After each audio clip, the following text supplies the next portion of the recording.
And we're back now. We are joined live by Will Reynolds. Will, What's up? welcome back to Circle Live. So you've been answering all these questions in the chat, being typically generous with your knowledge. I'm going to start with a question though, just kind of to kick us off. One thing I want to ask is, you're talking a lot about experimenting. You're talking a lot about. It seems like you approach a lot of this work with the spirit of play. How do you keep that strategic though? Are you're talking about like looking at graphs? Do you have a process by which you're like experimenting, but then there's a place where it's like you're also once a week going back and checking the numbers? Okay. For me, it's almost like those things have no distance between each other. So for a while on LinkedIn, for instance, after I posted, I would refresh my stats probably every 2 to 3 minutes, because then I would validate, oh, if it gets this much take within the first 30 minutes, then I knew where it would land. So I was getting fast feedback loops. So to me, every experiment is always attached to, I think too many of us post stuff and then try to back into what do we think that was going to do? And I think you learn a lot less than if you start off saying, I think this post will perform at this level. And then you post it and find out, oh, it didn't. Okay, what am I going to learn? So for me, every experiment has a leading indicator. And then what I wait for, hopefully, is that the lag, things like revenue, lead flow, newsletter forms get filled out, et cetera. I hope that those come later as well. And they typically do. I mean, it sounds like that's the part of the secret to your success is that you're creating this feedback loop with people. You're so good at making yourself available. I want to ask a little bit about that too, though, because I know that you are very devoted to your family. You just got back from vacation. You are.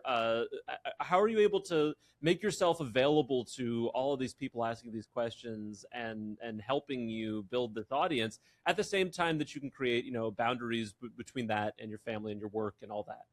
Oh, geez. I wasn't expecting that question. Well, one, I married the right person. You know, um, when we're on vacation, my wife, she's like, oh, he's going to go record a video. Oh, he's going to go record something quick for somebody. So it's not like, can you get off your phone again, right? And for me, I'm my default state is to not be on it. So therefore, there's I'm a grown man. I can put it away at certain times, and then I can make myself available at other times. And the other thing, to be honest, is, once our company probably got to around 15 or 20 people, I started really realizing man, I could really mess this thing up if I continue to run it. So I found other people in my company that could run it. So then I had more time to focus on the area where I created the most value. Trust me, I do not create value in a finance meeting trying to figure out gross margins and net margins and what's moving where and cost of goods. It will take me 20 hours to try to figure that out. Whereas for somebody else, it's their natural swim lane. So I just said, oh, if I just spend more time on the things that are my natural swim lane, I went to school to be a teacher, so helping people to understand concepts, natural, enjoy it. I think I can create more value than if I struggle through the areas that I'm not good at. So incredibly well put. All right, we're going to move into some audience questions right now. Sarah, what are we seeing in the chat? Yeah.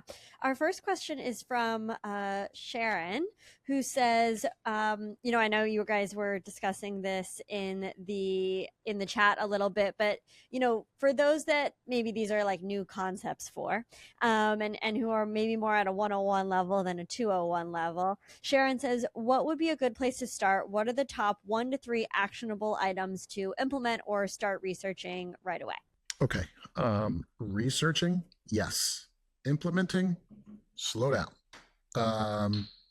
Because all of this stuff is so new. So many of you may have seen that Reddit's citations dropped off last week. So these things are moving so fast. So I'm recommending people focus on the things that will not change, right? So First thing is find out what these models think about your brand. I said it before, like take a prompt. Here you go. If somebody says they found you on ChatGPT, ask them what they typed in.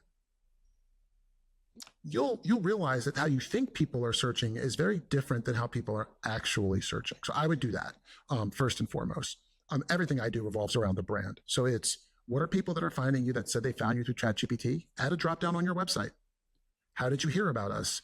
If you already have it, do you have AI or ChatGPT in that drop down? If no, you've been missing out on an opportunity.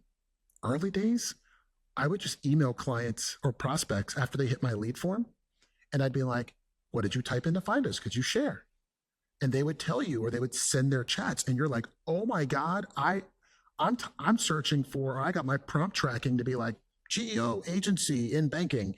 And you watch somebody write a 300-word sentence or paragraph on all of their problems they've been having, why they're leaving their current agency. And you're like, oh my God.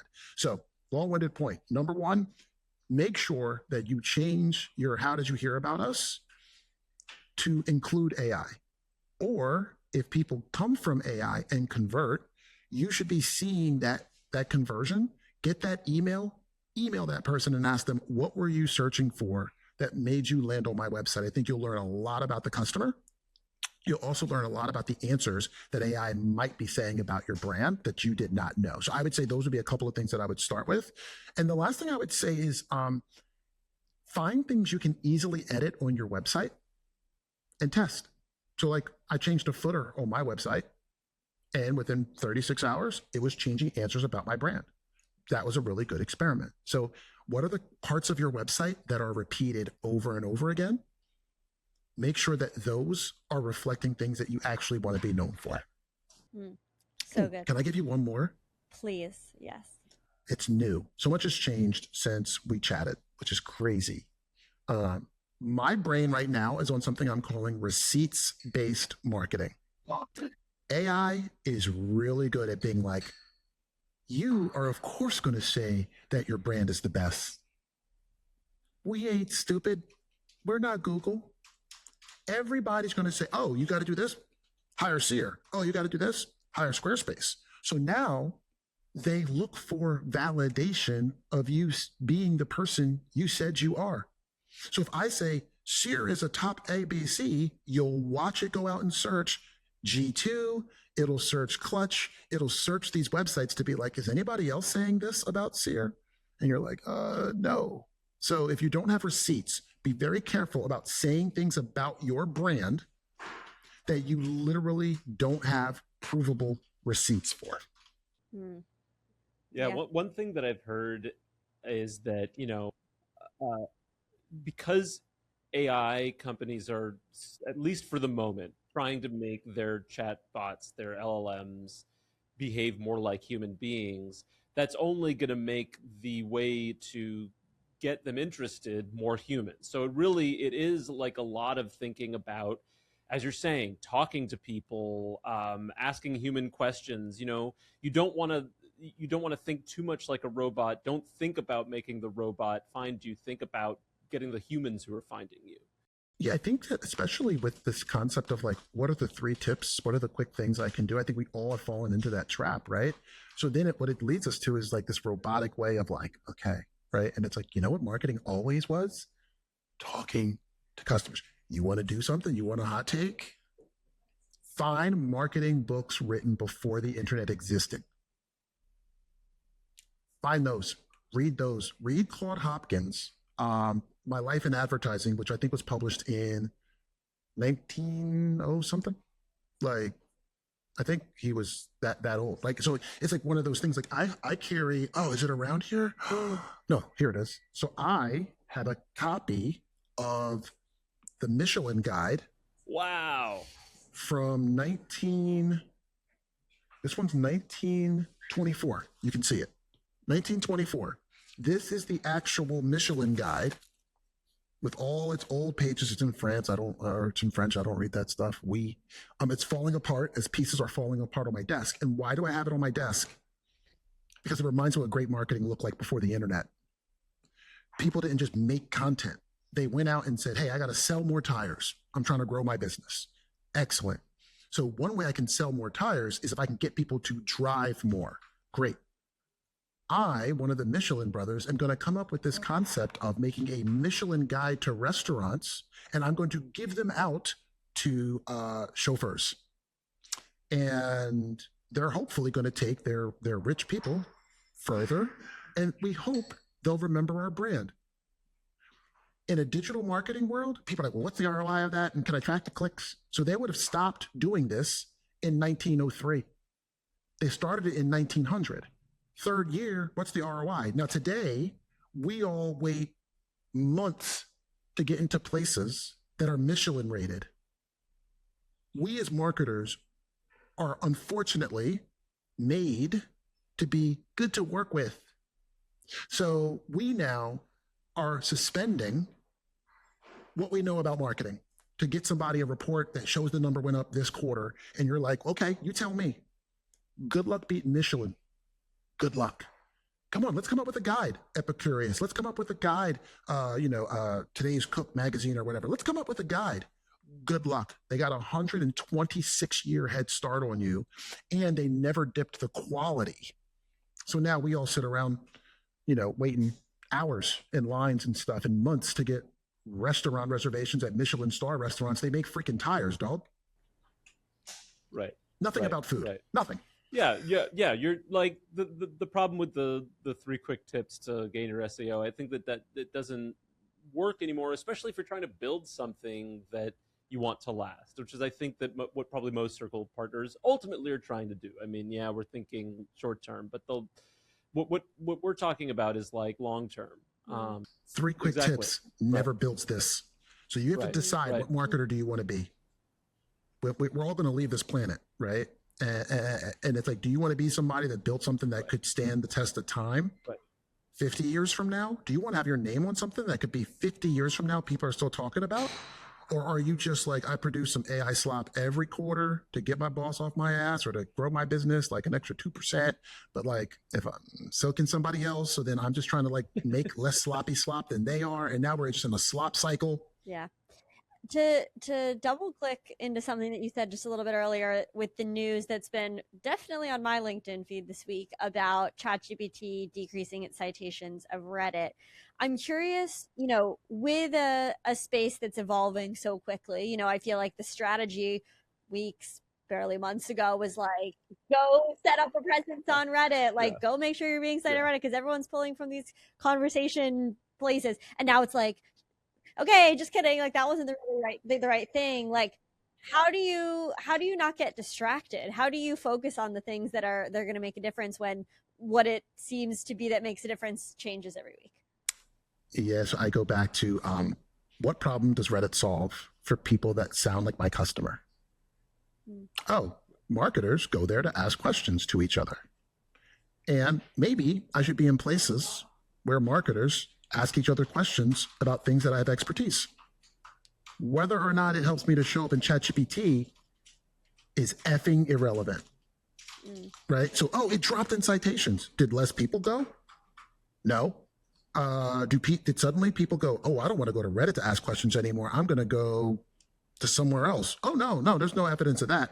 Okay, cool. So let's just stick with being in places where people trust other people and can ask questions.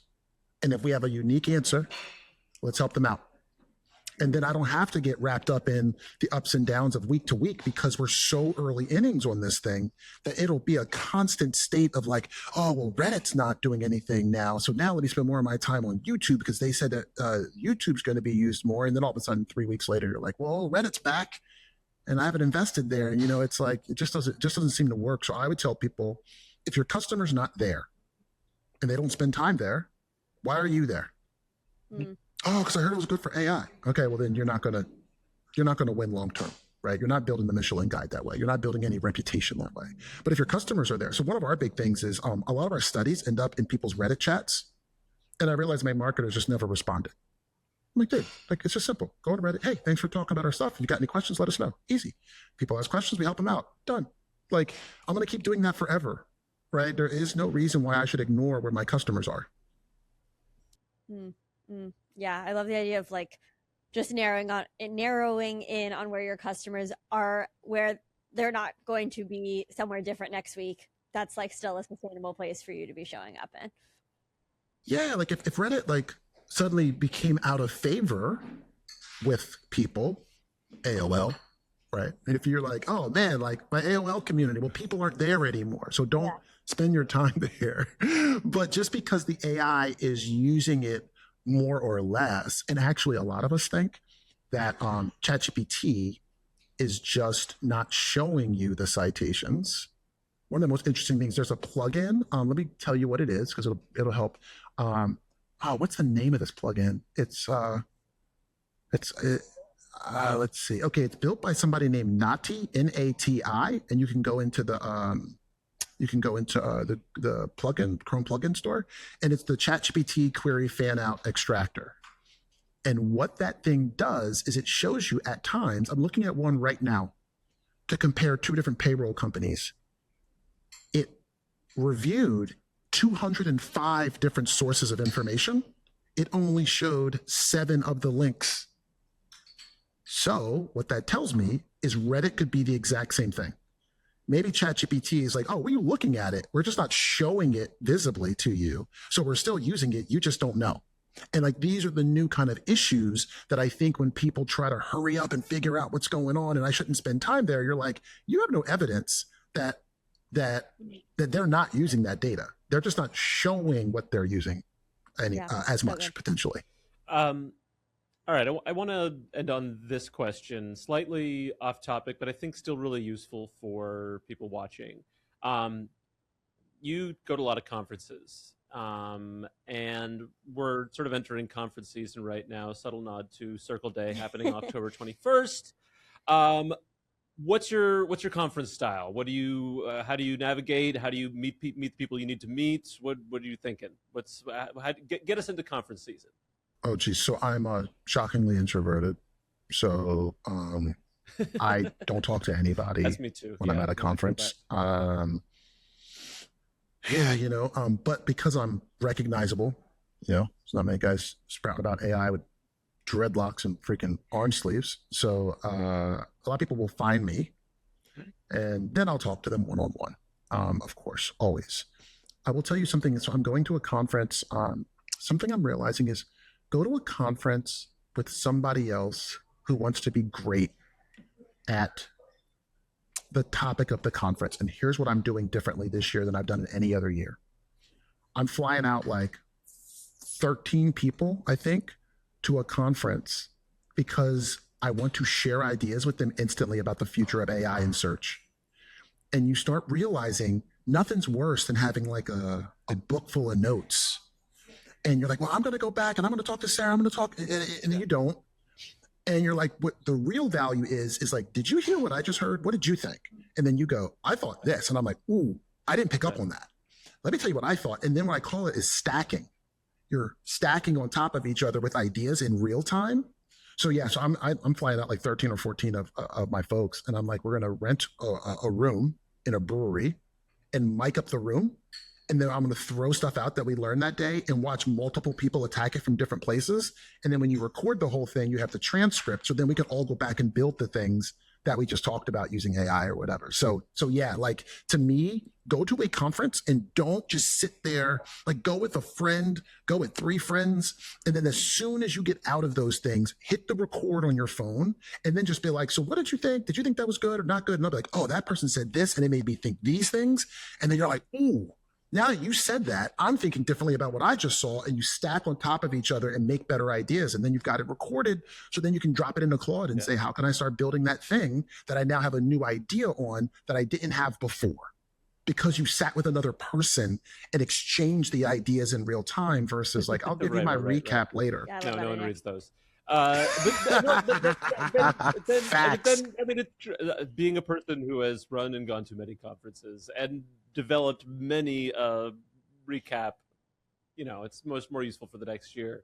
But what I love about this strategy too is that also, just to connect to what we were talking about before, like you've got now a platoon of people who are ready to go on Reddit or ready to go wherever your customers are and answer those questions, and sort of vouch for whatever learning you've just shared. Oh, So, can I give you guys one more tip before we go? give us as many as you are Oh, the no, guru, you're making me please. think. It's just it's stuff I'm doing for myself, right? So, it's a little bit complex, but just take the transcript from today, throw it in the cloud, have it build it for you. Yeah. If you are recording calls with customers, over time you can trend out what their problems are. Heck, after even one call recorded with a customer, you get a feel for what their problem they were trying to solve is. And then go and look at your landing page that drove that person to your site and run that landing page content against the transcript.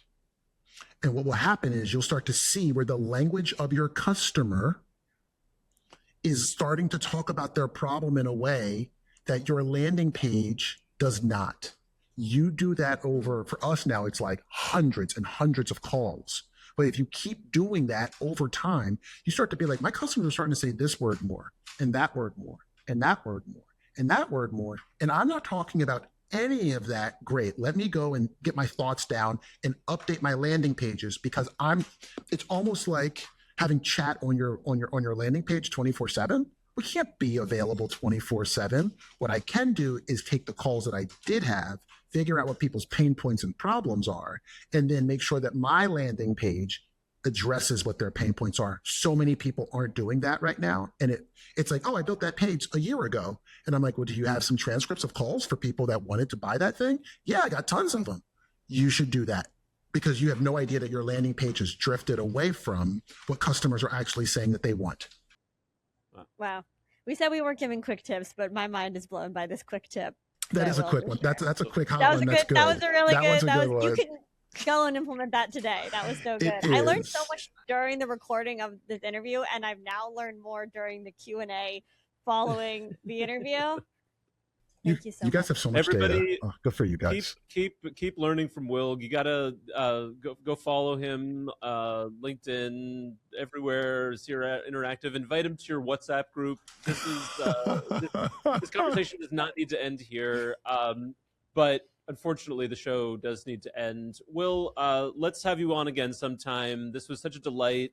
And I wish you all the best in getting to your various conferences and engagements and things. Thank you so much. And thanks for having me. I really appreciate the opportunity to share what I love with you guys and the watchers today. Such a delight. We'll see you soon.